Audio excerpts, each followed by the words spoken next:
Guys, like, comment, subscribe, share this video, especially if you love college football and the Texas Longhorns, hook 'em horns as much as I do.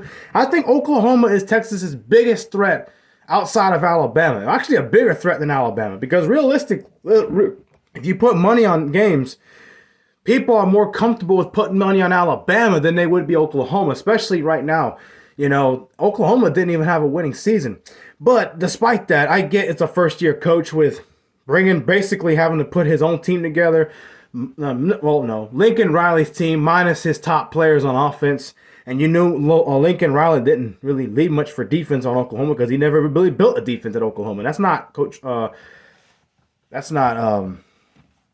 not his fault. But I do think that Oklahoma will be the hardest game of Texas' schedule this year. Just the fact that it's a rivalry. And again, Oklahoma has had their number for the last several years. They've been whooping Texas for most of this series. They're probably going to have a really good quarterback that can run. And when you have a quarterback that runs, he gave Florida State trouble in that Cheez-It Bowl. And I say Florida State because they're clearly a top 15 program, top 15 team right now. About to be a top 10 team coming into 2023. And they gave them a really big fight. It was in Florida. It was in the Camping World Stadium. So Oklahoma's going to build off of that. Their defense is going to be a lot better. It should be a young defense, but it will be younger players with more talent. That will make a big difference. I think they'll play really well. So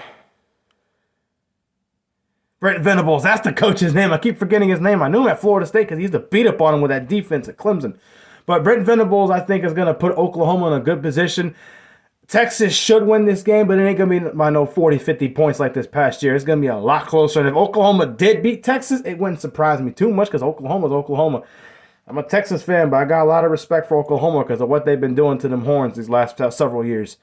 So by far, just because of the rivalry, the history in this game, the fact that Brent Venables is about to have a second year with his team and have more of his own players in the system who will buy into him more and play better defensively as far as talent goes, I think you'll see this game being very competitive for Texas.